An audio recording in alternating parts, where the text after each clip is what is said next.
जय हिंद स्टूडेंट्स, स्वागत है आप सबका। ये शीत युद्ध के दौर का पार्ट 3 है। ये पार्ट 1, पार्ट 2, पार्ट 3।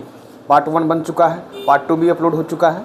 ये आपका पार्ट 3 है, जिसमें हम आगे की बारे चर्चा करेंगे। जैसे देखिए, हमने पिछले समय गुट निरपेक्षता के बारे में पढ़ लिया था कि कैसे गुट निरपेक्ष आंदोलन ने ये महाशक्तियों को चुनौती दिया था, है ना। अपनी एक नीति लाई थी, गुट निरपेक्षता की नीति आई थी। किसके द्वारा आई थी? तो भारत के द्वारा और 4 देशों के द्वारा आई थी। यूगोस्लाविया था, है ना, मिस्र था, इन सब के द्वारा ये नीति आई थी। ये पार्ट 3 है।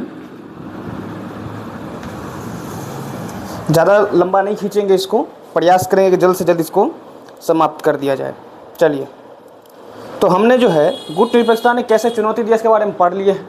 कौन कौन से वो नेता थे? 5 नेता थे, 5 प्रमुख नेता कौन कौन से थे तो मैं याद दिला देता हूँ आप लोगों को। यूगोस्लाविया के नेता थे, भारत के थे, नाम आपको याद करना खुद, मैंने नाम लिखवा दिया है, नोट्स मैंने पार्ट 2 में बढ़वा दिया है। यूगोस्लाविया के नेता थे, भारत के नेता थे, मिस्र के हैं, है ना, घाना के हैं, है ना, एक और है, याद कीजिए कौन है वो, आप बताइएगा। चलिए आगे देखते हैं। नव अंतर्राष्ट्रीय आर्थिक व्यवस्था, टॉपिक डाल दीजिए। पहले टॉपिक मैं लिख देता हूँ, आप नोट्स बनाते रहिएगा। नव अंतर्राष्ट्रीय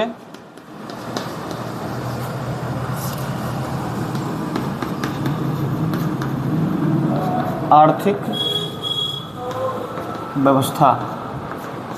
देखिए, समझने का प्रयास करिए कि ये क्या है।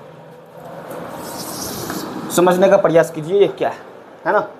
बोल रहा है नव, नव मतलब क्या? नया। अंतर्राष्ट्रीय आर्थिक व्यवस्था। चलिए, इसको समझने के लिए आपको ये समझना पड़ेगा कि शीत युद्ध किन 2 महाशक्तियों के बीच में था। तो वो शक्तियाँ आपको याद है, महाशक्तियाँ नाम याद है आपको। एक था अमेरिका, दूसरा था सोवियत संघ, यही है। तो एक अमेरिका है, दूसरा सोवियत संघ है। और जो नए देश हैं, तो ये इसको चर्चा हम करेंगे कि सोवियत संघ और अमेरिका की इनकी जो आर्थिकी कैसे चलती थी, ये अगले अध्याय में चर्चा होगी। लेकिन ये जो नई अंतर्राष्ट्रीय आर्थिक व्यवस्था के बारे में बात कर रहा है, ये क्या है? तो जो नए राष्ट्र जो आए थे, जो अंतर्राष्ट्रीय फलक पर जो पनपे थे, जिन्होंने गुट निरपेक्ष आंदोलन करके अपने आप को एक स्वतंत्र देश मानकर एक अपनी अलग विदेश नीति अपनाई थी, है ना, उनके लिए भी क्या जरूरी था? समझिए, जो देश उपनिवेशवाद से आज़ाद हुए, कहने का मतलब क्या हुआ? जो देश ब्रिटेनी शासक अंग्रेजों से आज़ाद हुए हैं, वो कैसे देश हैं? वो आर्थिक रूप से गरीब हैं, सामाजिक रूप से पिछड़े हैं, है ना। आर्थिक रूप से गरीब हैं, सामाजिक रूप से पिछड़े हैं। उन देशों को आर्थिक सामाजिक तरक्की करना है, विकसित होना है। इसके लिए उन्हें क्या चाहिए? उन्हें स्वतंत्रता चाहिए। अगर वो किसी खेमे में शामिल होंगे तो इससे तो उनकी स्थिति और भी ज़्यादा पीछे हो जाएगी। इस कारण से इस नई अंतर्राष्ट्रीय अर्थव्यवस्था का उत्पन्न हुआ है। चलिए इसको समझते हैं। मैं रीडिंग कर रहा हूँ, बुक है आपके पास तो वहाँ बुक में आप देखिए, और रीडिंग कर रहा हूँ, मैं बोल तो रहा हूँ, आप वहाँ सुन सकते हैं। और लाइन वाइज लाइन मैं समझाते हुए चल रहा हूँ कि उसका जो लाइन का अर्थ क्या है, और जो इम्पोर्टेंट है उसको तो मैं यहाँ पे लिखवा ही रहा हूँ। चलिए आगे देखते हैं। गुट निरपेक्ष देश शीत युद्ध के दौरान महज मध्यस्थता करने वाले देश भर नहीं थे। यानी जो गुट निरपेक्ष देश हैं, जो 5 देश आपको मैंने जो पढ़ाए हैं, वो देश केवल मध्यस्थता की भूमिका से नहीं निभा रहे हैं। वो जो हैं गुट निरपेक्ष आंदोलन में शामिल अधिकांश देशों को अल्प विकसित देश का दर्जा मिला था। यानी अल्प विकसित मतलब क्या? जो बहुत कम विकसित है या फिर विकसित की राह पे चलना चाह रहे हैं, है ना वो। तो देखिए, जो यहाँ पर महाशक्ति है और जो महाशक्तियाँ हैं वो तो ऑलरेडी विकसित है, तब ना वो महाशक्ति है। अगर वो विकसित नहीं होंगे तो महाशक्ति क्यों होंगे, है ना। लेकिन जो गुट निरपेक्ष आंदोलन यानी जो नव स्वतंत्र देश हैं, वो अभी विकसित नहीं है या विकास की राह पर चलना चाह रहे हैं, है ना। तो उनको किस देश का दर्जा मिला है? तो उन्हें अल्प विकसित देश का दर्जा मिला था। इन देशों के सामने मुख्य चुनौती थी आर्थिक रूप से और ज़्यादा विकास करने तथा अपनी जनता की गरीबी से उभारने की थी। क्या, मैं जैसा कि उन्होंने अभी बोला था कि ये जो आपके जो देश हैं, इनको क्या करना है? इनको अपनी राष्ट्र को आर्थिक विकास पे ले जाना है और इनकी अपनी जनता को गरीबी से बाहर निकालना है। और इसके लिए कैसे होगा? जब ये अपनी स्वतंत्र विदेश नीति अपना सकेंगे। चलिए देखें आगे क्या बोल रहा है। नव स्वतंत्र देशों को आज़ादी के लिहाज से भी आर्थिक विकास महत्वपूर्ण था। बगैर टिकाऊ विकास के कोई देश सही मायने में आज़ाद नहीं रह सकता। यहाँ पर लाइन समझिए क्या बोल रहा है। कहने का मतलब है कोई भी देश बिना आर्थिक सहायता के आज़ाद नहीं रह सकता। जैसे मान लीजिए कोई लड़का है या कोई भी व्यक्ति है, वो किसी के यहाँ नौकरी कर रहा है यानी वो उसके अंडर में काम कर रहा है, तो वो किस रूप से आज़ाद नहीं है? मुझे समझा दीजिए। ये आपको अगर पता है, सोच सकते हैं इस बारे में, तो सोचिए कि कोई व्यक्ति किसी के पास काम कर रहा है तो वो क्यों कर रहा है और कौन सी उसकी जो मजबूरी है जिसके तहत वो काम कर रहा है। अगर मैं बताऊं तो एक ही है, आर्थिक यानी पैसा। जब भी कभी आर्थिक की बात की जाए, आर्थिक यानी आर्थिक व्यवस्था किसकी कैसी होगी, तो आप पैसे से संबंधित व्यवस्था के बारे में सोचना स्टार्ट कर दीजिएगा। तो उसकी पैसे की स्थिति नहीं है, उसके जो पैसे को लेकर जो स्थिति है वो ठीक नहीं है, इस कारण से वो क्या कर रहा है? काम कर रहा है। चलिए आगे देखते हैं। तो कोई भी राष्ट्र तब तक आज़ाद नहीं, अपने आप को सही मायने में आज़ाद नहीं मान सकता जब तक उसकी आर्थिक व्यवस्था जो है वो ठीक ना हो। ठीक है, कोई भी राष्ट्र चलने के लिए आर्थिक व्यवस्था बहुत महत्वपूर्ण होता है। चलिए आगे देखते हैं। इसी समझ से नव आर्थिक व्यवस्था की धारणा का जन्म हुआ, और इसी समझ से, जो मैंने अभी समझाया है, जो पीछे बताया है मैंने, उसी को समझते हुए इस व्यवस्था का जन्म हुआ है। ठीक है, इस व्यवस्था का क्या हुआ है? जन्म हुआ है। ये अंतर्राष्ट्रीय क्यों लग गया ये समझ में आएगा आपको। अभी अब अंतर्राष्ट्रीय क्यों लगा है, अंतर्राष्ट्रीय क्यों लगा, अभी आपको समझ में आ जाएगा। देखिए 1972 में संयुक्त राष्ट्र संघ के व्यापार और विकास से संबंधित सम्मेलन, यानी संयुक्त राष्ट्र संघ, अच्छा देखिए अमेरिका अलग है और संयुक्त राष्ट्र संघ अलग है। ठीक है, और इन सब की जो जब हम अंतर्राष्ट्रीय संगठन के बारे में जब चर्चा करेंगे उसमें मैं बहुत अच्छे से समझा दूंगा आपको कि ये क्या किस बारे में आपको समझाना चाह रहा है। लेकिन यहाँ पर बस जानकारी लेते हुए समझिए चीज़ों को, और वहाँ पर रिलेट करिएगा। अगर याद रहेगा तो रिलेट कर लीजिएगा, याद नहीं रहेगा तो रिलेट नहीं कर पाएंगे। इसको देखते हैं। देखिए 1972 में संयुक्त राष्ट्र संघ के व्यापार और विकास से संबंधित सम्मेलन United Nations conference on trade and development accountant में टुवर्ड्स और new trade policy for development शीर्षक से एक रिपोर्ट प्रस्तुत की गई। यानी संयुक्त राष्ट्र संघ में एक रिपोर्ट प्रस्तुत की गई जो कि किसके लिए प्रतीत है, किसके लिए था? यानी वो आर्थिक डेवलपमेंट के लिए था। यानी कि जो देश है वो आर्थिक डेवलप यानी कैसे विकसित कर सकते हैं आर्थिक रूप से, इसके लिए ये पेश किया गया था। कहाँ पे? संयुक्त राष्ट्र संघ में। कब किया गया था? तो 1972 में किया गया था। चलिए, तो इस रिपोर्ट में वैश्विक व्यापार प्रणाली विश्व भर में जो व्यापार प्रणाली है उसमें सुधार का प्रस्ताव किया गया था। यानी जो विश्व भर में जो व्यापार का जो अपना लेन देन है उसमें सुधार किया गया था।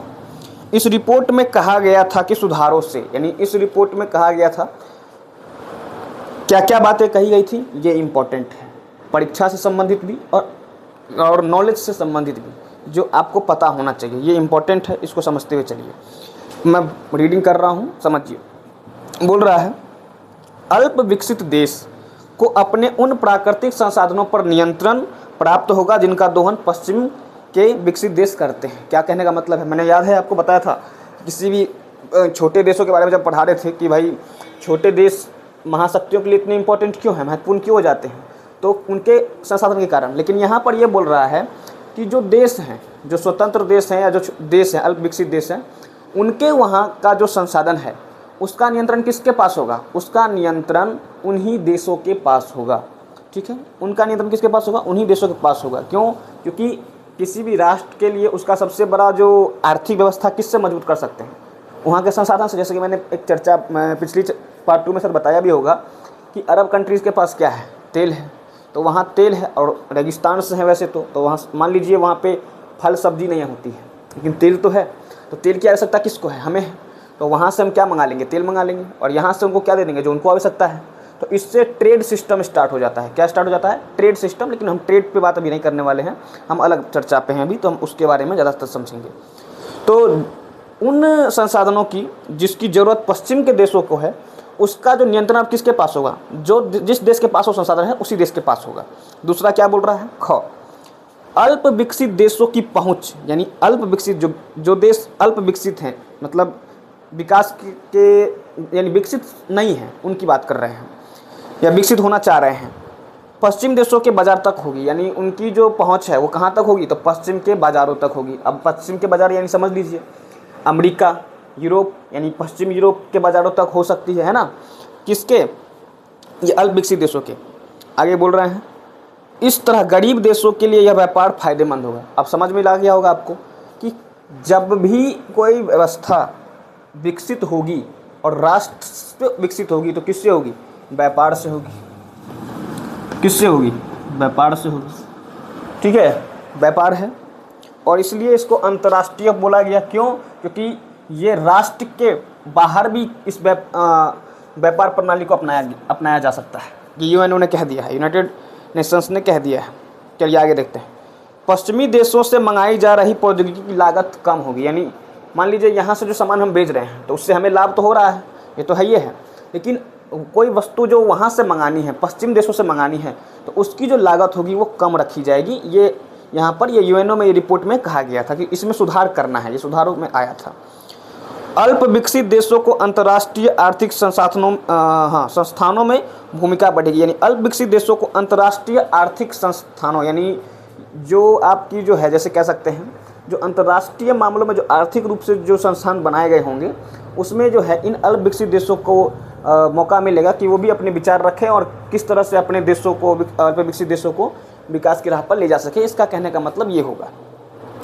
अच्छा, साइड में जो आपके जो चित्र दिखते हैं, है ना, ये चेहरे वाले चित्र दिखते हैं, जैसे इसी के आप दाएं साइड में देख सकते हैं, दिया गया है गमाल अब्दुल नासिर, मिस्र के थे ना, मिस्र के नेता थे। इसमें दिया गया है गुटनिरपेक्ष आंदोलन के संस्थापक क्यों? क्योंकि 5 देशों ने मिलकर संस्थापना की थी और वही जिन्होंने की थी वो संस्थापक कहलाए। तो 5 देशों में तो ये घाना के, इंडोनेशिया के सुकर्नो हैं, है ना, और यहाँ पे मिस्र के गमाल अब्दुल नासिर हैं, याद रखिएगा। चलिए आगे देखते हैं। और घाना के कौन थे? वामे एनक्रुमा थे। इनके बारे में ज़रूर पढ़ लीजिएगा क्योंकि हो सकता है परीक्षा में आपसे पूछा जाए। ठीक है, अब आगे बोल रहा है, गुटनिरपेक्षता की प्रकृति धीरे धीरे बदली और इसमें आर्थिक मुद्दों को अधिक महत्व दिया जाने लगा। यानी जब इन बातों को जब पेश किया गया तो गुटनिरपेक्षता के जो मुद्दे थे उसमें जो मुद्दा सबसे ज़्यादा महत्वपूर्ण होता चला गया, वो कौन सा मुद्दा महत्वपूर्ण हो गया? वो हो गया आर्थिक मुद्दा। ठीक है, वो आर्थिक मुद्दा महत्वपूर्ण हो गया। बेलग्रेड में हुए पहले सम्मेलन। अच्छा, गुटनिरपेक्ष आंदोलन का पहला सम्मेलन कहाँ हुआ था? बेलग्रेड में हुआ था। कब हुआ था? 1961 में हुआ था। आर्थिक मुद्दे ज़्यादा महत्वपूर्ण नहीं थे। यानी जब पहला सम्मेलन हुआ था तो उस टाइम पे आर्थिक मुद्दे ज़्यादा महत्वपूर्ण नहीं थे, उनको केवल उन गुटों से अलग रहना था। इसके लिए वो गुटनिरपेक्ष आंदोलन की स्थापना हुई थी। लेकिन व्यवस्था हो या कोई भी चीज़ हो, धीरे धीरे उसका रूप बदलने लगता ही है। यही चीज़ यहाँ पे बताया जा रहा है। सन 1970 के दशक के मध्य तक आर्थिक मुद्दे प्रमुख हो उठे। इसके परिणाम स्वरूप गुटनिरपेक्ष आंदोलन आर्थिक दबाव समूह बन गया। यानी जब 1970 का दशक आया तो जो गुटनिरपेक्ष आंदोलन है वो पूर्ण रूप से क्या बन गया? आर्थिक समूह बन गया। यानी अब वो किसकी बात कर रहे हैं? तो वो पैसे से संबंधित बात कर रहे हैं, वो जो समूह है। आगे देखते हैं। फिर 80 के दशक के उत्तरार्ध तक नव अंतर्राष्ट्रीय आर्थिक व्यवस्था को चलाए रखने के प्रयास मंद पड़ गए। इसका मुख्य कारण था विकसित देशों द्वारा किया जा रहा तेज विरोध। विकसित देश एक सुर में विरोध कर रहे थे, जबकि गुटनिरपेक्ष देशों को इस विरोध के बीच अपनी एकता बनाए रखने के लिए जीतोड़ मेहनत करनी पड़ी थी। यानी क्या हुआ, जब ये जो गुटनिरपेक्ष आंदोलन है और जब ये आर्थिक मुद्दों पर ज़्यादा अपनी दिलचस्पी दिखा रहे थे तो इनका विरोध कौन कर रहा है? विकसित देश कर रहे हैं। हो सकता है उनका कुछ अपना मुद्दा हो, लेकिन उनका विरोध किया जा रहा है। तो ऐसे में उनके विरोध करने से ये जो देश समूह हैं इनमें कहीं अपने आप में मतभेद पैदा ना हो जाए, इसकी एक समस्या थी। इनकी एकता न खंड हो जाए, ये समस्या थी। क्योंकि जब तक साथ हैं तब तक कुछ भी प्राप्त किया जा सकता है, लेकिन जब टूटेंगे तो कोई भी अंतर्राष्ट्रीय मामले में इनका जो है उतना महत्वपूर्ण भूमिका निभा पाना संभव नहीं हो पाएगा इस कारण से। चलिए आगे देखते हैं। आगे क्या है? भारत और शीत युद्ध। अब भारत और शीत युद्ध नहीं, भारत का शीत युद्ध से क्या संबंध है, इसको यहाँ पे हम पढ़ लेते हैं। मैं टॉपिक लिख देता हूँ, शायद आपको ये समझ में आ गया होगा। ये समझ में आ गया होगा कि नव अंतर्राष्ट्रीय आर्थिक व्यवस्था क्या थी, है ना। जो अल्प विकसित देश थे उनके लिए एक नई व्यवस्थाओं को रखा गया था सामने कि आप इस तरह से जो है आगे विकसित कर सकते हैं। इसलिए इसको नव अंतर्राष्ट्रीय आर्थिक व्यवस्था कही। मैंने अच्छे से समझाया है। अगर आपको समझ में नहीं आया है तो आप एक बार पीछे थोड़ा सा बैक हो जाइए और एक बार फिर से सुनिए कि मैंने वहाँ पर क्या बोला है। और थोड़ा अगर नहीं और अच्छे समझ में नहीं आया तो वहाँ पॉज कीजिए, बुक में उस पॉइंट को पढ़िए अच्छे से और बुक में पॉइंट पढ़ के उसको समझने का प्रयास कीजिए। ठीक है, अगला है आपका भारत और शीत युद्ध, भारत और शीत युद्ध देखते हैं। चलिए क्या बोल रहा है, गुटनिरपेक्ष आंदोलन के नेता के रूप में शीत युद्ध के दौर में भारत ने 2 स्तरों पर अपनी भूमिका निभाई। कितने स्तर पर? 2 स्तर पर। पहला स्तर क्या है, तो एक स्तर पर भारत ने सजग और सचेत रूप से अपने को दोनों महाशक्तियों की खेमेबंदी से अलग रखा। ये तो मैंने बता ही रखा है कि गुटनिरपेक्ष आंदोलन बना ही क्यों था, ताकि वो किसी खेमे में ना जाए, वो अपनी विदेश नीति को अपना सके। तो उसका जो एक स्तर था, जो आपको मैंने समझा भी दिया था, और ये भी यहाँ पर वही बात बोली भी गई है कि वो किसी भी महाशक्ति के खेमे में ना जाए। दूसरा क्या था, तो भारत ने उपनिवेशों के चुंगल से मुक्त हुए नव स्वतंत्र देशों के महाशक्तियों खेमे में जाने का पुरजोर विरोध किया। कहने का अर्थ क्या हुआ, जो नया देश आज़ाद हुआ था, नया देश आज़ाद हुआ, किस चुंगल से? उपनिवेश के चुंगल से। वो कहीं महाशक्तियों के खेमे में ना चला जाए, इसका विरोध किया भारत ने, ठीक है। और उसी का परिणाम क्या हुआ, गुटनिरपेक्ष आंदोलन हुआ। आगे देखते हैं फिर क्या बोल रहा है, भारत की नीति ना तो नकारात्मक थी और ना ही निष्क्रियता की। नेहरू ने विश्व को याद दिलाया कि गुटनिरपेक्ष कोई पलायन की नीति नहीं है। इसके विपरीत भारत शीत युद्धकालीन प्रतिद्वंद्विता की जकड़ ढीली करने के लिए अंतर्राष्ट्रीय मामलों में सक्रिय रूप से हस्तक्षेप करने के पक्ष में था। भारत ने दोनों गुटों के बीच मौजूद मतभेदों को कम करने की कोशिश की और इस तरह उसने इन मतभेदों को पूर्ण व्यापी युद्ध का रूप लेने से रोका। यानी शीत युद्ध में जो युद्ध हो सकता था, काफ़ी मामलों में युद्ध होगा, आपको पता भी है, और कई मामलों में भारत ने मध्यस्थता की भूमिका भी निभाई थी, है ना। कोरियाई युद्ध में आपने साथ पढ़ा भी था, मैंने बताया था। तो भारत का कभी भी ये मुद्दा नहीं था कि हम जो हैं किसी एक महाशक्ति के साथ हो जाएं, वो दोनों महाशक्ति से अलग रहना चाहते थे। इसमें भारत का साथ हित भी होगा, और है ही, आप आगे समझेंगे इस बात को, क्योंकि हमारे नेताओं ने, कोई भी जो हमारे नेता थे, जो पंडित जवाहरलाल नेहरू जी थे, उन्होंने भारत, देखिए जब आज़ादी जब मिली थी, ये तो हम समझाएंगे कि स्वतंत्र भारत को आज़ादी किस रूप में मिली, किस स्थिति में मिली, अगला है ये है, अगला किताब तो है ये, लेकिन इस किताब को पहले समझना ज़रूरी है, क्योंकि इस किताब को आप पूरा कंप्लीट समझ लीजिएगा तो आपको अगला किताब समझने में कोई कठिनाई नहीं आने वाली है, ठीक है। आगे देखते हैं, तो महाशक्तियों का जो आपका जो है, मतलब भारत पलायन नहीं करता था, यानी ये नहीं कि भारत जो है महाशक्तियों को छोड़कर भाग जा रहा है, नहीं, वो अंतर्राष्ट्रीय मामलों में दखलंदाजी कर रहे हैं, लेकिन सक्रिय रूप से नहीं कर रहे हैं। यानी ये नहीं कि किसी भी पक्ष का वो समर्थन करना शुरू कर दे रहे हैं, नहीं, वो एक समझ लीजिए मध्यस्थता के तौर पर अपने सिर्फ पक्ष दे रहे हैं और कुछ नहीं दे रहे हैं, बस हो गया। तो इसमें तो यही इन्हीं के प्रयास से समझ लीजिए कि युद्ध नहीं हुआ, विश्वव्यापी युद्ध जो होने वाला था वो नहीं हुआ।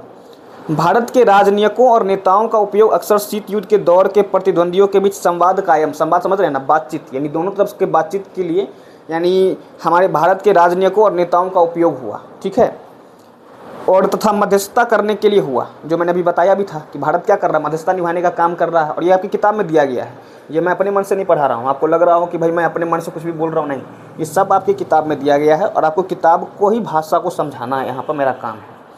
चलिए आगे समझते हैं।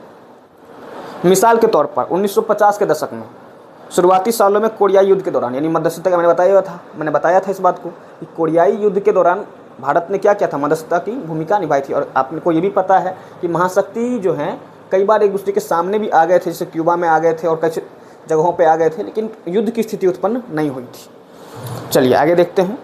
यहाँ यह याद रखना भी जरूरी है कि भारत ने गुटनिरपेक्ष आंदोलन में शामिल अन्य सदस्यों को भी ऐसे कामों में संलग्न रखा।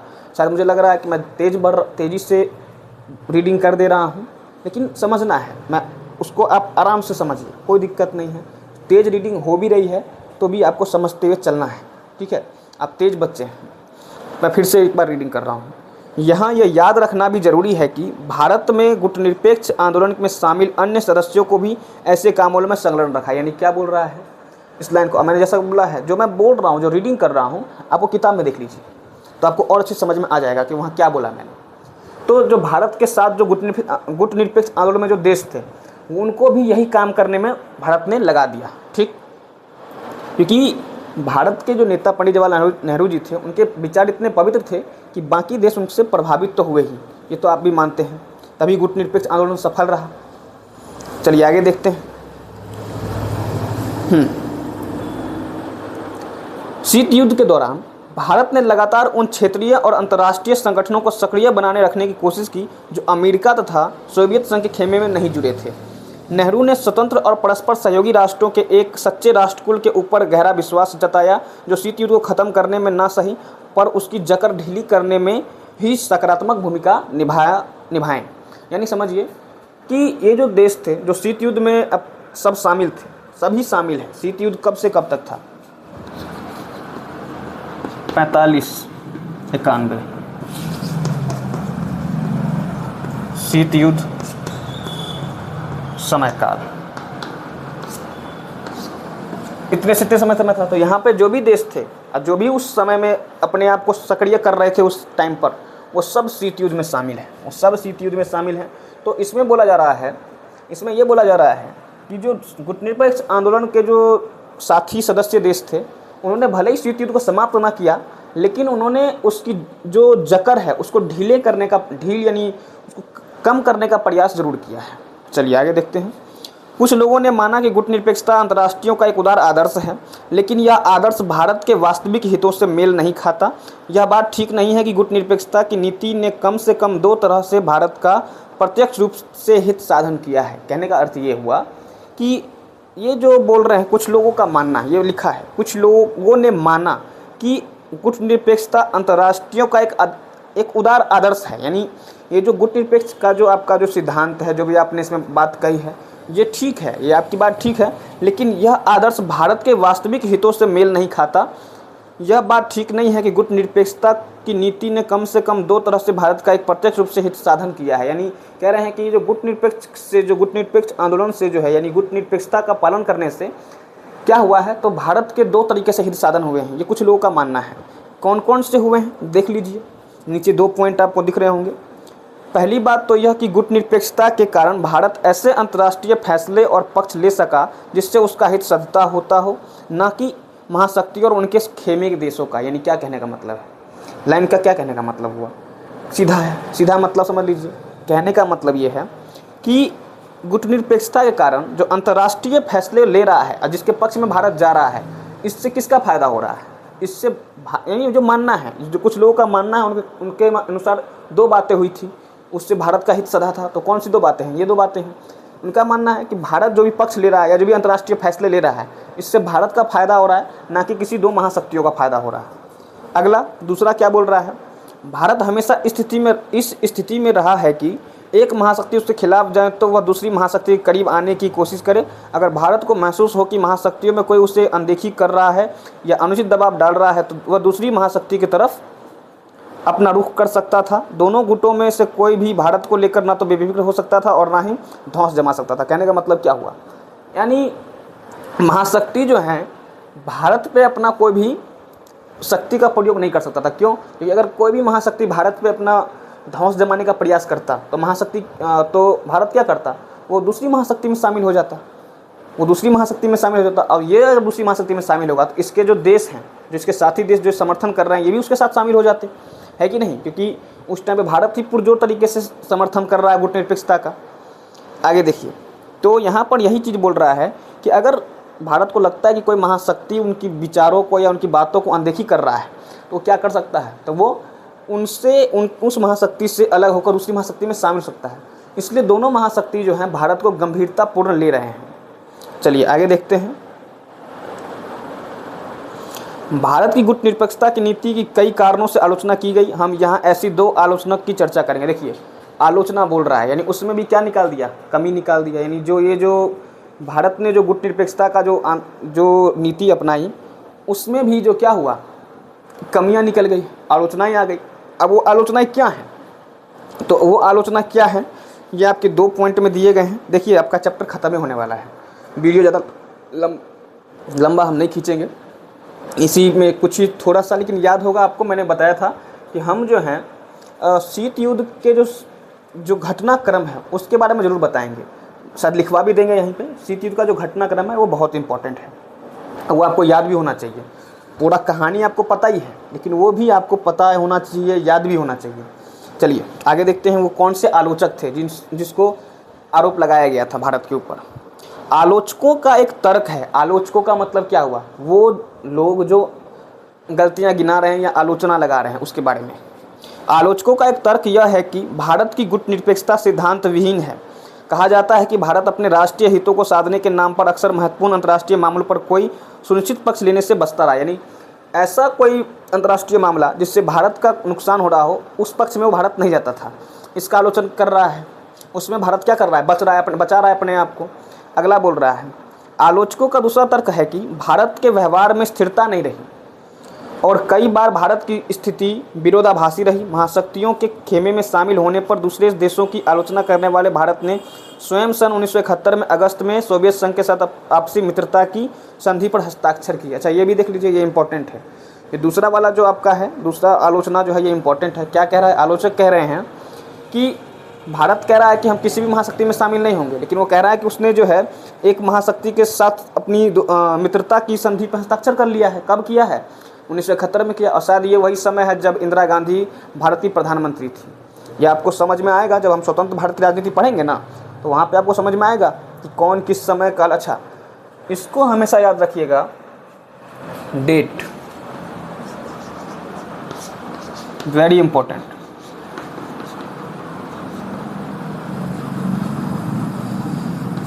ये बहुत इंपॉर्टेंट है। क्या इंपॉर्टेंट है, डेट। एक डेट से आप कई कहानियों को जोड़ सकते हैं, कई कहानियों को। समझ लीजिए, इन्हीं डेटों में कितनी सारी घटनाएं हुई थी, उसी में अंतर्राष्ट्रीय घटनाएं भी चल रही हैं, उसी समय में हमारे यहाँ पर अपनी राष्ट्रीय घटना भी चल रही है। तो आप दोनों टाइमलाइन को जोड़कर कहानी को भी समझ सकते हैं। ठीक है, चलिए आगे देखते हैं क्यों ऐसा मैं बोल रहा हूँ। तो समझिए, शीत युद्ध का दौर यहाँ से यहाँ तक है, यहाँ से यहाँ तक है, और 45 के बाद क्या आता है, 47 में हम आज़ाद हुए हैं। तो 47 में जो हमारी जो अपनी विदेश नीति थी, जो उसमें भारत क्या काम कर रहा है और अपनी जो हमारी समस्याएं थी भारत में, उसको कैसे सुलझा रहे हैं। तो ये अपनी अपनी समस्याएं हैं अपने अपने टाइम की, लेकिन हमारे नेताओं ने काफ़ी अच्छे ढंग से उस स्थिति को संभाला है और हम देख पा रहे हैं कि उसका परिणाम हम अभी तक कैसे अपने जीवन को चला रहे हैं। चलिए आगे देखते हैं। हाँ, यहाँ पे बोल दिया कि 1971 में अगस्त में सोवियत संघ के साथ आपसी मित्रता की संधि पर हस्ताक्षर किया, यानी आलोचकों ने ये बता दिया कि महाशक्ति से आपने दोस्ती कर ली है, लेकिन आपका तो गुटनिरपेक्षता क्या था, आप अपनी बात में टिके नहीं हैं, आप स्थिर नहीं हैं, ये बोल रहे हैं ये। फिर क्या बोल रहा है, विदेशी पर्यवेक्षकों ने इससे भारत का सोवियत खेमे में शामिल होना माना, यानी किस महाशक्ति में शामिल हुआ, तो सोवियत में। और अभी भी जानते हैं सोवियत संघ का जब विघटन हुआ था तो उसका उत्तराधिकारी कौन बना था, रूस। और रूस हमारा अब तक कौन है, सबसे ज़्यादा और महत्वपूर्ण मित्र है। चलिए आगे देखते हैं क्या बोल रहे। भारत की सरकार का दृष्टिकोण यह था कि बांग्लादेश संकट के समय उसे राजनयिक और सैनिक सहायता की जरूरत थी और यह संधि उसे संयुक्त राज्य अमेरिका सहित अन्य देशों से अच्छे संबंध बनाने में से नहीं रोकती। गुटनिरपेक्षता की नीति शीत युद्ध के संदर्भ में पनपी थी। दूसरे अध्याय में हम पढ़ेंगे कि सन 1990 के दशक के शुरुआती वर्षों में, 1990 के दशक बोल रहा है, 1990 के दशक के शुरुआती यानी 1990 दशक बोल रहा है। तो एक दशक में कितना वर्ष होता है भाई, एक दशक में आपके 10 वर्ष होते हैं, एक शताब्दी में 100 वर्ष होते हैं। तो 1990 से दशक की शुरुआती बोल रहा था, यानी 1991। देख लीजिए 1991। तो शुरुआती वर्षों में शीत युद्ध का अंत, स्टार्टिंग यहाँ से, अंत यहाँ पे, और अंत हुआ और सोवियत संघ का विघटन भी हुआ। और सोवियत संघ का विघटन शीत युद्ध की समाप्ति का कारण बना।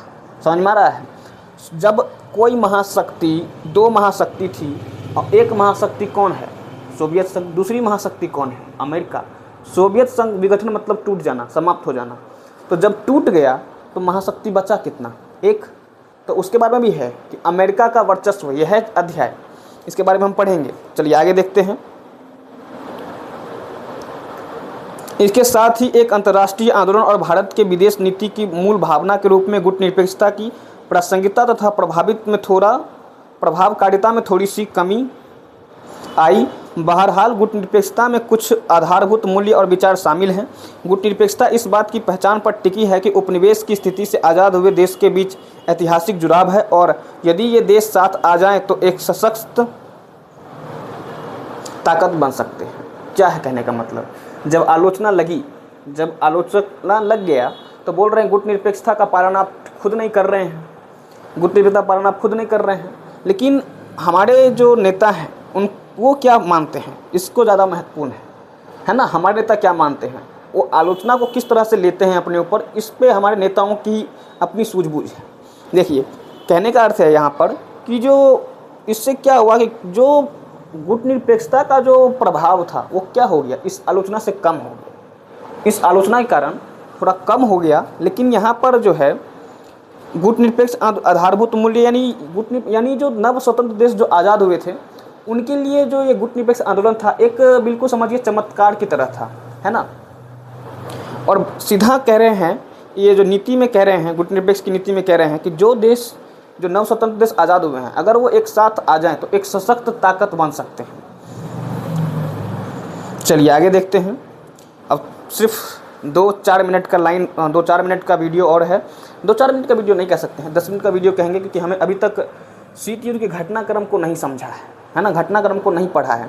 और उससे भी ज़्यादा ज़रूरी है, मैं जो लास्ट पॉइंट्स हैं आपके, जो शायद हो सकता है 10 मिनट का 15 मिनट का हो जाए, वो आपके लिए बहुत इंपॉर्टेंट है, बहुत ही ज़्यादा इंपॉर्टेंट है। मैं इसको मिटा रहा हूँ, मिटा देता हूँ, आपको नोट करना हो तो कर लीजिएगा।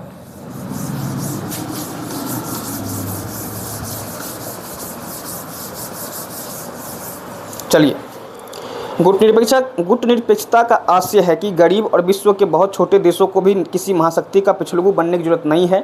ये देश अपनी स्वतंत्र विदेश नीति को अपना सकते हैं।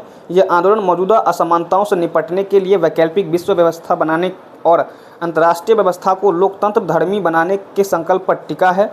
अपने आप में ये विचार बुनियादी महत्व के हैं और शीत युद्ध की समाप्ति के बाद भी प्रासंगिक हैं। अच्छा, समझ लीजिए, गुटनिरपेक्ष का जो नीति था या विचार था, शुद्ध विचार था, वो क्या था। तो आप इस पॉइंट्स को देखकर समझ सकते हैं कि जो देश जो नवस्वतंत्र हुए हैं उन्हें किसी भी महाशक्ति का पिछलगू बनने की आवश्यकता नहीं है।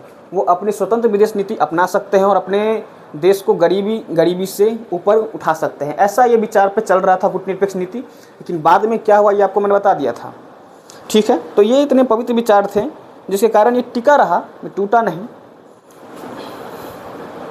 चलिए, अब जो है इस चैप्टर की समाप्ति है। यहीं तक ये चैप्टर था जो गुटनिरपेक्ष ने भारत ने शीत युद्ध के साथ शीत युद्ध में क्या निभाया। तो गुटनिरपेक्षता में भारत ही ज़्यादातर रहा है। उससे पहले आपका 2 महाशक्ति था, गुटनिरपेक्षता में ही केवल भारत रहा है। गुटनिरपेक्ष आंदोलन में भारत और अन्य नव स्वतंत्र देश, बस इन्हीं में भारत की ज़्यादातर बातें की गई हैं, है ना। लास्ट 2 टॉपिक्स में भारत की बात की गई है, वरना उससे पीछे हम केवल महाशक्तियों के बारे में चर्चा कर रहे थे कि वो कैसे अपने आप को ताकतवर बना रहे थे और कैसे एक दूसरे के विचारधारा पर और महाशक्ति बनने पे अपने आप में प्रतिद्वंद्विता कर रहे थे। बस हम इसी को समझ रहे थे और यही जो स्थिति दोनों में चल रही थी यही शीत युद्ध था। बस यही जो दोनों स्थिति चल रही थी यही क्या था, शीत युद्ध था। और इसमें कई सारी घटनाएं थी, जैसे क्यूबा का मिसाइल संकट हो गया, है ना, और नाटो की स्थापना हुई, सीटो सेंटो हुआ, वार्सा संधि हुआ, इन सब के बारे में हमने पढ़ा है। और एक और बार हम इसके बारे में चर्चा कर लेते हैं। लेकिन उससे पहले जो है आपने ये भी पढ़ा था कि दोनों महाशक्ति एक सहमति पर आए थे और वो सहमति क्या थी। तो एक बार और मैं वापस इसको याद दिला देता हूँ, देख लीजिए। अब अगर लास्ट में जब अध्याय में जाइएगा, चैप्टर के जब लास्ट में जाइएगा, तो आपके सामने आएगा सीमित परमाणु परीक्षण। सीमित परमाणु परीक्षण ये वाला आपका बहुत इंपॉर्टेंट है, वेरी इंपॉर्टेंट। मैं लिख देता हूँ।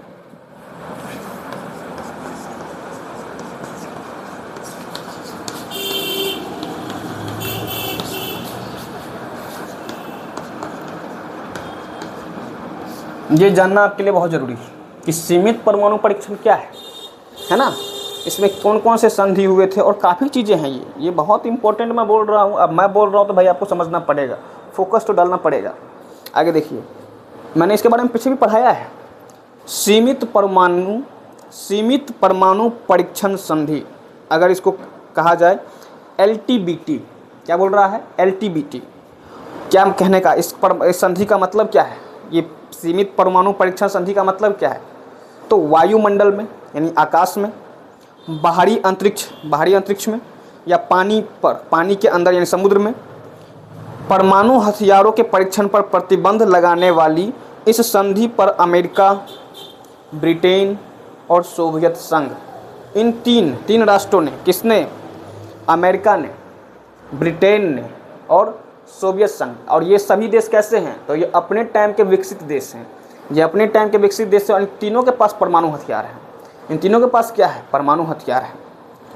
तो सोवियत संघ ने तो अच्छा, अब मैं राजधानी भी बताने जा रहा हूँ। तो सोवियत संघ जब टूट गया था तो उसका उत्तराधिकारी कौन बना था? रूस। तो रूस का ही जो राजधानी है वो मॉस्को है। तो मॉस्को में 5 अगस्त 1963 को हस्ताक्षर किए। अच्छा, इन तीनों ने इस संधि पर हस्ताक्षर कब कर लिया है? तो 5 अगस्त 1963 को हस्ताक्षर किए हैं और यह संधि 10 अक्टूबर 1963 से प्रभावी हो गई, है ना। ऐसे समझ लीजिए जैसे हमारा संविधान हुआ था तो एक डेट ऐसा था जिसमें क्या हुआ था, सभी ने 26 नवंबर को क्या कर लिया था, उसमें सबने 26 नवंबर 1949 था शायद से, उसमें हस्ताक्षर कर लिया था।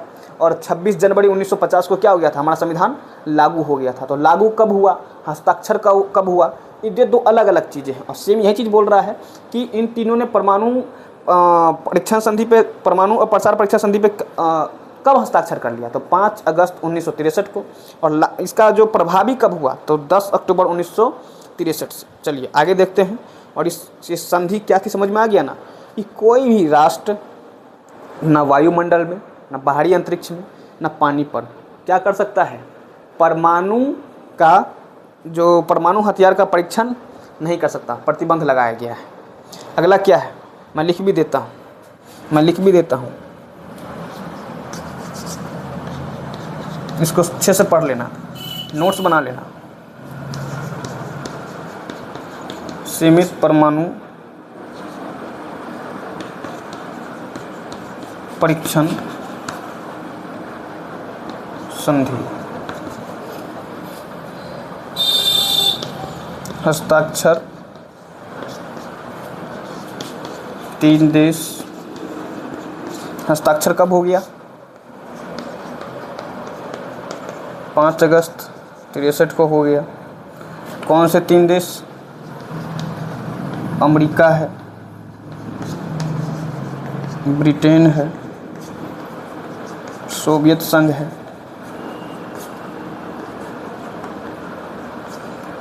प्रभावी कब हुआ? प्रभावी 10 अक्टूबर से हो गया है 63। नोट कर लीजिए, इसको नोट कर लीजिएगा। वीडियो पॉज करके मैं इसको बंद कर रहा हूँ। ये बहुत इंपॉर्टेंट है, आपके लिए समझना ज़रूरी है। कोई भी बोल दे आपसे कि LTBT क्या है, LTBT पे संधि हुआ, हस्ताक्षर हुआ, तो आपको समझना है।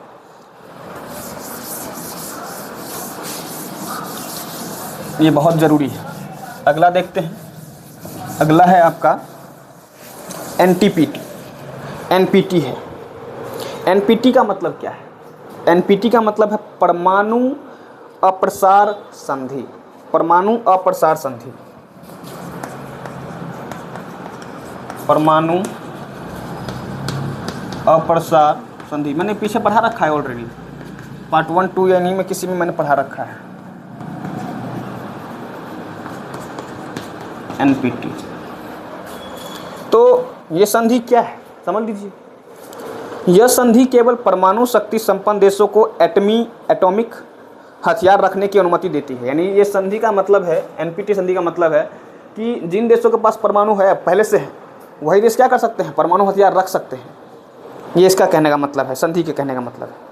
और बाकी देशों को ऐसे हथियार हासिल करने से रोकती है। परमाणु अप्रसार संधि के उद्देश्य को ध्यान में रखते हुए उन देशों को परमाणु शक्ति से संपन्न देश माना गया है जिन्होंने 1 जनवरी 1967 यानी 1 जनवरी 1967, इससे पहले जिन्होंने परमाणु बम तैयार कर लिया था उन्हें परमाणु संपन्न देश का दर्जा मिला है और वही परमाणु बम रख सकते हैं। लेकिन इसके बाद कोई भी देश परमाणु बम नहीं रखेगा। किस संधि के तहत? NPT संधि के तहत। अगर ये कोई देश मान लेता है तो ये परमाणु बम नहीं रखेगा, इसको समझ लेना है।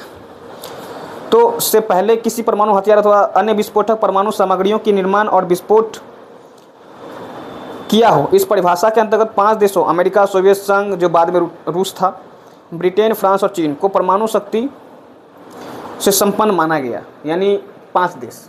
कौन? इसमें जो 5 देश हैं जिनको आपको बड़ा समझना है इस चीज़ को कि 5 देश है जिनके पास क्या है? परमाणु संपन्न देश का दर्जा है। और यही 5 देश कहाँ हैं? तो संयुक्त राष्ट्र संघ है।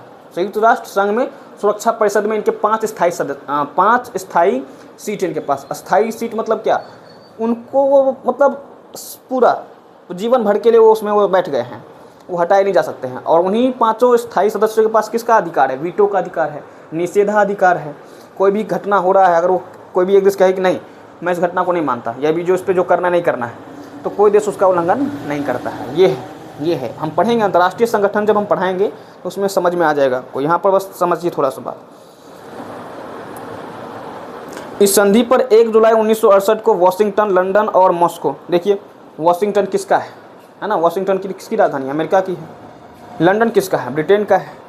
और आपका जो है मॉस्को किसका है? रूस का है। तो इन तीनों जगहों पर क्या हो गया था? इसके बारे में हस्ताक्षर हो गए थे।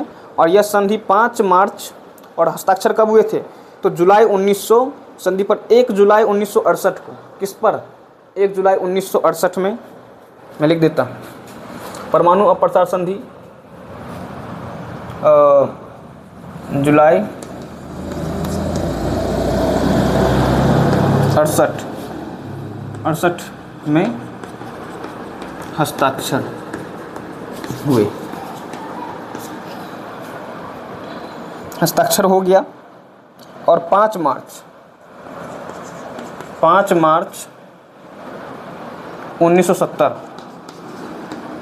से प्रभावी हुए।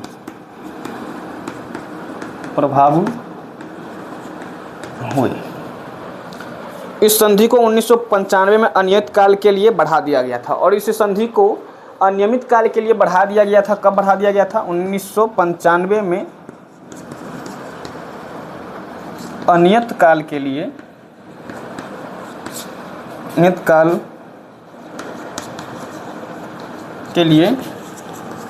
बढ़ा दिया गया था। बढ़ाया कब गया था? 1995। और भारत ने परमाणु बम का परीक्षण कब किया था? 1998। ये याद रखिएगा, बढ़ा दिया गया था। चलिए ये हो गया। और ये पार्ट 3 का समझ लीजिए समाप्ति होने वाला है। अब मुझे उम्मीद है आप सबको समझ में आया होगा कि हमने पार्ट 1 में क्या समझा, पार्ट 2 में क्या समझा, पार्ट 3 में क्या समझा। ज़रूरी है, मेहनत तो करनी पड़ेगी भाई। अब नहीं करोगे तो फिर हम क्या कर सकते हैं। चलो अब ज़रा हम घटनाक्रम पे जाते हैं। कुछ घटनाक्रमों को देख लेते हैं। मैं शायद लिखवाऊंगा नहीं, आपकी बुक में है, आप नोट्स में उतार लीजिएगा। मैं रीडिंग कर रहा हूँ, 10-5 मिनट में रीडिंग हो जाएगी। क्या बोल रहा है? पहला C-Tube का घटनाक्रम है, आप देख सकते हैं। यहाँ पर मैं आपको दिखा देता हूँ, आपको दिख रहा हो तो आप देख लीजिए। मैं इसी को पढ़ के सुनाने वाला हूँ। देखिए 1947 साम्यवाद को रोकने के बारे में अमेरिकी राष्ट्रपति ट्रूमैन का सिद्धांत। ट्रूमैन का जो अमेरिकी राष्ट्रपति ट्रूमैन का सिद्धांत जो है वो क्या है? वो साम्यवाद को रोकने के लिए कब हुआ था? तो 1947 में हुआ है। 1947 से 52 मार्शल प्लान है। पश्चिमी यूरोप के पुनर्निर्माण में अमेरिका की सहायता, यानी जो खेमे गए थे, जो यूरोप के जो 2 खेमे थे ना, एक पूर्वी एक पश्चिमी, तो पूर्वी कहाँ चला गया था? सोवियत संघ में। अब पश्चिमी कहाँ चला गया था? अमेरिका में। तो अमेरिका ने जो उनकी जो सहायता की थी वो किस प्लान के तहत की थी? तो मार्शल प्लान के तहत की थी। और कब से कब तक? तो 47 से 52। फिर है आपका 1948-49 सोवियत संघ द्वारा बर्लिन की घेराबंदी। अमेरिका और उसके साथी देशों ने पश्चिम बर्लिन के नागरिकों को जो आपूर्ति भेजी थी उसे सोवियत संघ ने अपने विमानों से उठा लिया। यानी क्या बोल रहा है कि जो सोवियत संघ ने बर्लिन की दीवार, जर्मनी जानते होंगे बर्लिन, तो उसी में बर्लिन की दीवार थी और बर्लिन की दीवार से घेराबंदी कर दिया था सोवियत संघ के द्वारा। और अमेरिका ने जो भी जो भी साथी देशों को पश्चिम बर्लिन के नागरिकों को जो आपूर्ति भेजी थी, तो बर्लिन की दीवार हुआ था, समझ रहे हैं। जब मान लीजिए छोटा सा देश है, छोटा सा जगह है बर्लिन, यहाँ मान लीजिए दीवार आ गया, तो ये पूर्वी बर्लिन हो गया, ये पश्चिम बर्लिन हो गया। तो पश्चिम बर्लिन को जो अमेरिका ने क्या किया था, जो भी सहायता दी थी, जो भी था उसको उठा लिया था किसने, सोवियत संघ ने, अपने किससे विमानों से उठा लिया था।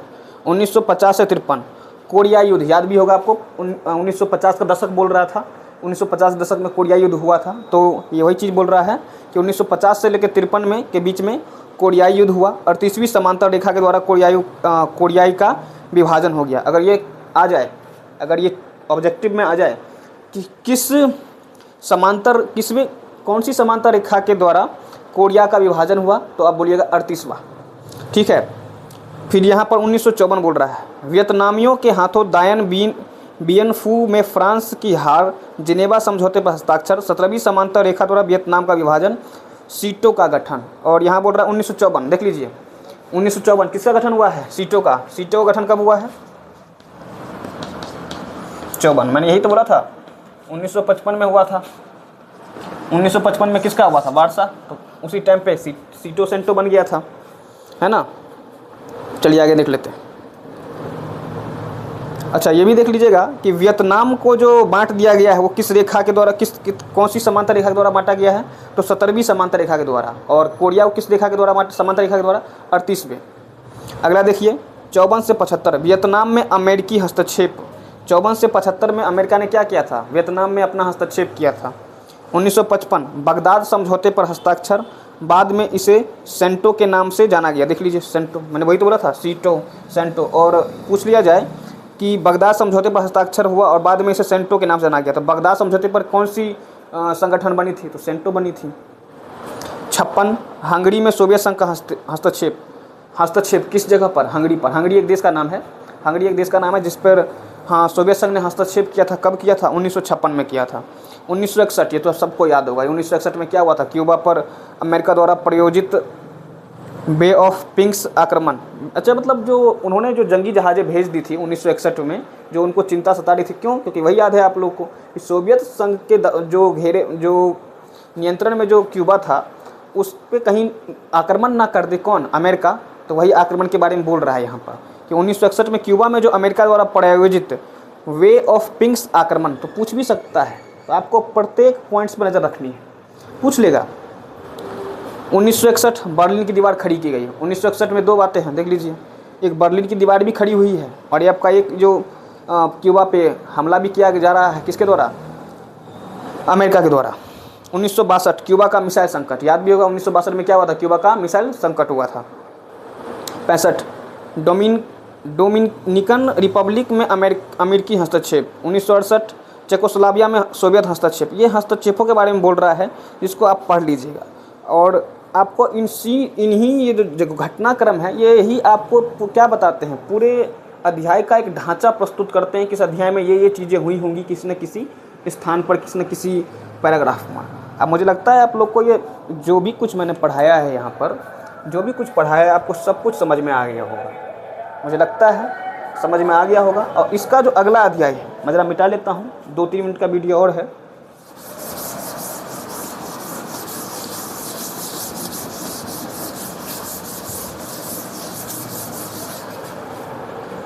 ये अध्याय 1 था, जो हमने समाप्त कर लिया है। अगला अध्याय आपका सोवियत संघ का विघटन है और ये बहुत ही मज़ेदार है। समकालीन विश्व राजनीति बहुत मज़ेदार है, बहुत आराम से ढंग से पढ़िए, चीज़ों को समझिए, क्या घट रहा है नहीं घट रहा है, किसी चीज़ पे ध्यान नहीं देना है, किसी भी चीज़ पे ध्यान नहीं देना, अब कोई टेंशन भी नहीं लेना है, कोई टेंशन भी नहीं लेना है कि परीक्षा में क्या करना है नहीं करना है। बस आपको ये समझते हुए चलना है कि मैं सिलेबस पूरा कंप्लीट हुआ कि नहीं हुआ। चार्ट बनाइए, सिलेबस कंप्लीट करना है बस। इन जो भी 4 महीना रह गया है ना, कितना महीना हो गया भाई, अभी सितंबर है, अक्टूबर, नवंबर, दिसंबर, फिर जनवरी, 5 महीना रह गया है। अब फरवरी में तो परीक्षा ही है। तो कोशिश कीजिए जिनका सिलेबस कंप्लीट नहीं हुआ है वो इन्हीं 4 महीनों के अंदर पूरा सिलेबस कंप्लीट हो जाना चाहिए। और 1 महीना जो जनवरी है, 5वां महीना जनवरी में है, वहाँ पे तैयारी लगा देनी है, ऑब्जेक्टिव क्वेश्चंस पे तैयारी करनी है, क्वेश्चन प्रैक्टिस कर लेनी है। फरवरी में एग्ज़ाम। तो बस लक्ष्य रखिए अपना, मुझे उम्मीद है आप सबको अगला वीडियो भी हमारा पसंद आएगा। Thank you.